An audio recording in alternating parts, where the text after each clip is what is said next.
అందరికీ హాయ్. ఇది చాలా చిన్న బాల్కనీ అయినా సరే మనం ఆకుకూరలు బయట కొనుక్కుంటే ఈ విధంగా సులభంగా పండించుకోవచ్చు. ఇక్కడ చూడండి, పాలకూర, తోటకూర అవి 2 రెడీ అయ్యాయి అన్నమాట కట్ చేయడానికి. ఇది వచ్చి ఆనియన్ కాడలు మనం ఆనియన్స్ ఉంటాయి కదా చిన్న చిన్నవి, అవి గుచ్చేస్తే చాలా ఈజీగా వస్తాయి మనకి ఫ్రైడ్ రైస్ అలా చేసుకోవడానికి. ఇది బీట్రూట్, మనం అది పనిగా వేస్తే రాదు, ఇట్లా పైన కట్ చేసేసి ఇట్లా వేసేసేసరికి మొలిచింది, ఇంకా అలా ఉంచేసాను అనమాట. ఈ కుండీలో 3 రకాల చెట్లు ఉన్నాయి. ఒకటి వచ్చి బటన్ రోస్ అంటారు, అది ఉంది. టమోటా చెట్టు కూడా మొలిచింది, ఇంకా అట్లా ఉంచేసాను అనమాట.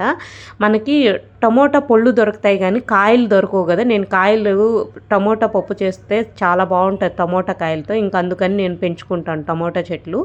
ఇది వచ్చి నేలాకు అంటారు మా సైడు, కొంతమంది వచ్చి ఏదో ఆకు అంటారు, అటికి మామిడాకు అని అట్లా అంటారు. ఇది చాలా మంచిది ఆ ఆకు కూడా హెల్త్కి. ఇది తోటకూర చెట్టు, అన్ని చెట్లు తీసేసి ఒకటి ఉంచేసాను, అట్లాగా మళ్ళీ చేశాను అనమాట. దీంట్లో ఇంకా పచ్చిమిరపకాయ చెట్లు అవి మొలుచున్నాయి. అవి పెద్దవైన తర్వాత వేరే చోట కింద తీసుకెళ్ళి వేస్తాను. నేనైతే ఎటువంటి ఎరువులు అవి కూడా పెద్దగా వేయను, ఓన్లీ కిచెన్ వేస్టేజ్కే ఎక్కువ ఇంపార్టెన్స్ ఇస్తాను. ఒక లేయర్ మట్టి ఫస్ట్ కింద మట్టి వేసేసి, ఒక లేయర్ మట్టి, ఒక లేయర్ కిచెన్ వేస్టేజ్ కూడా బాగా డ్రై అయిపోవాలి. అది డ్రై అయిపోయిన తర్వాత ఇట్లా లేయర్స్ ఒక లేయర్ మట్టి, ఒక లేయర్ కిచెన్ వేస్టేజ్ అట్లా నింపి పెట్టిన చెట్లు అనమాట. ఎటువంటి తెగులు ఏమీ రావు, చాలా బాగా వస్తాయి, తడిగిదనంగా కూడా ఉంటుంది. కాబట్టి ఒకరోజు అట్లా వాటర్ పోయికపోయినా సరే ఏం కాదు. అట్లాగా నేనైతే అట్లా పెంచుకుంటున్నాను. ఇంకోటి ఏంటంటే, దీనిలో మళ్ళీ పాలకూర కూడా మొలిచింది గింజలు పడి ఈ కుండీలోనే. దీంట్లో పుదీనా కూడా ఉంది.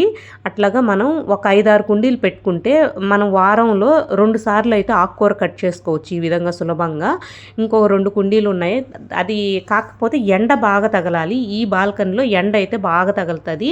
ఇంకొక 2 కుండీలు కూడా పెట్టుకోవచ్చు.